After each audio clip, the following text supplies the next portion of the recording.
नमस्कार, स्वागत है आप सभी का हमारे खास शो पोर्टफोलियो पिक में। मैं कंचन नौटियाल डेली जुड़ती हूँ आपसे हमारे शो के खास सेगमेंट के जरिए, जहां पे हमें मिलती है जानकारी बढ़ते गिरते स्टॉक्स के बारे में और साथ ही मिलता है सुझाव कि कौन सा अगला स्टॉक जुड़ सकता है आपके पोर्टफोलियो पिक में। तो चलिए सीधा चलते हैं रचित खंडेलवाल जी के पास और जानने की कोशिश करते हैं कि आज वो हमारे लिए कौन सा ऐसा स्टॉक लेके आए हैं जिससे हम मुनाफा कमा सकते हैं। नमस्कार। नमस्कार सर, स्वागत है आपका शो में। नमस्कार मैम और सभी दर्शकों को भी नमस्कार और festive greetings. Thank you for calling me on the show today. जी सर, फेस्टिव की आपने ग्रीटिंग्स दी है तो आपको भी बहुत हार्दिक शुभकामनाएं। जो भी ये फेस्टिव सीजन गया है, लेकिन फेस्टिव सीजन के साथ मार्केट में काफी सारी हमने छुट्टियां मनाई है। तो अब हम छुट्टियों के बाद पोर्टफोलियो पिक की बात करें तो कौन सा ऐसा स्टॉक है जो हमें मुनाफा दे सकता है? देखिए मैम, एक स्टॉक है जो पुणे बेस्ड कंपनी है और हमारे I am sure veteran investors ने इसके बारे में सुना होगा। इनफैक्ट जो अभी नए इन्वेस्टर्स आए हैं वो भी इसको नजर में जरूर रखे हुए होंगे। It's Finolex industries. It's a Pune based company founded in the year 1981।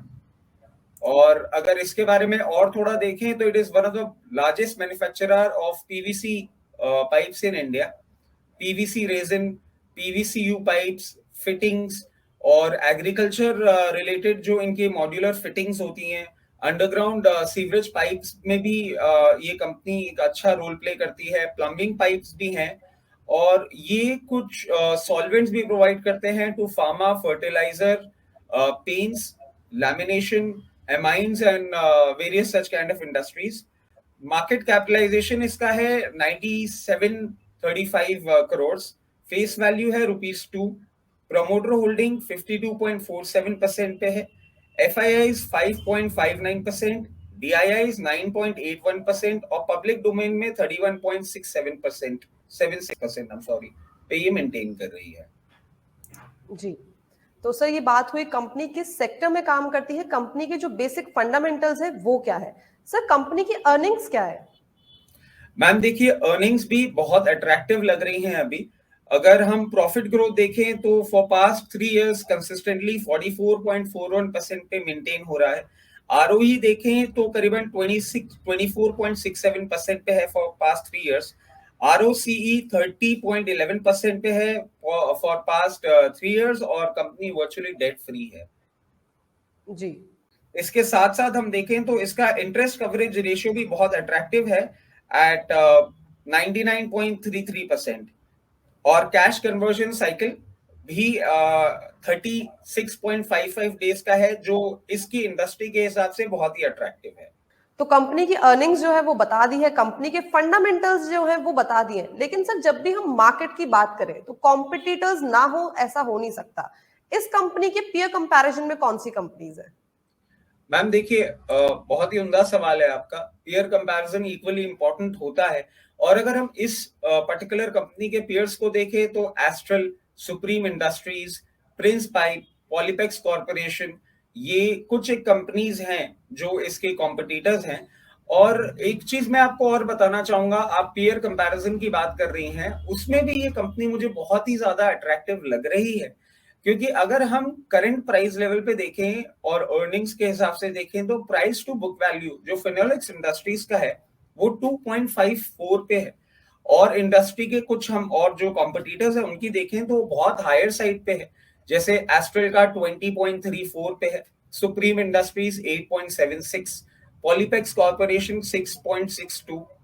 तो अगर इनसे हम कंपेयर करें तो अभी भी इस पर्टिकुलर कंपनी में, इस पर्टिकुलर स्टॉक में बहुत वैल्यू अनलॉकिंग बाकी है।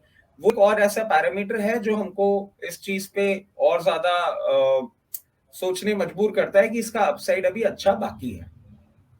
जी, तो ये थी बात पीयर कंपैरिजन की, कॉम्पिटिटर्स की क्यों ये कंपनी आउटस्टैंड करती है as per there competitors. Sir ये सारी की सारी चीजें हमने समझ ली, लेकिन जो मेन चीज हम अभी आपसे पूछना चाहते हैं, जानना चाहते हैं, वो है लेवल्स। क्या लेवल्स रहेंगे सर?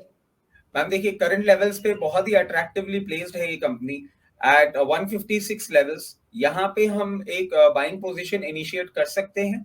और अगर हम टारगेट्स की बात करें तो पहला टारगेट होगा हमारा यहाँ से 182, दूसरा टारगेट होगा 224 और तीसरा टारगेट होगा 256। ये हो गए आपके 3 टारगेट्स। और जैसा कि इतने एक्सट्रीम वॉलेटाइल मार्केट्स में हम बैठे हैं, तो हम बाय मोर का लेवल हमेशा अपने दर्शकों को सुझाते हैं। इसका बाय मोर लेवल भी हम आपको सुझाएंगे, वो है 124। तो यहाँ पे आप पोजीशन इनिशिएट करें। अगर मार्केट वॉलेटिलिटी के चलते इस स्टॉक में थोड़ा सा भी डाउनसाइड आता है, तो 124 लेवल्स पे ही अपनी पोजीशन इनिशिएट करें। और अपसाइड के लिए हमारे 3 टारगेट्स हैं, 182, 224 और 256। अगर हम टाइम होराइजन की बात करें, तो टाइम होराइजन आप लेके चलें करीबन 2 से 3 क्वार्टर। 2 से 3 क्वार्टर में हमारे टारगेट्स अचीव होने चाहिए। और जैसे जैसे टारगेट अचीव होते जाएंगे, वैसे वैसे आपके चैनल के माध्यम से दर्शकों को हम आके और आगे अपडेट करते जाएंगे।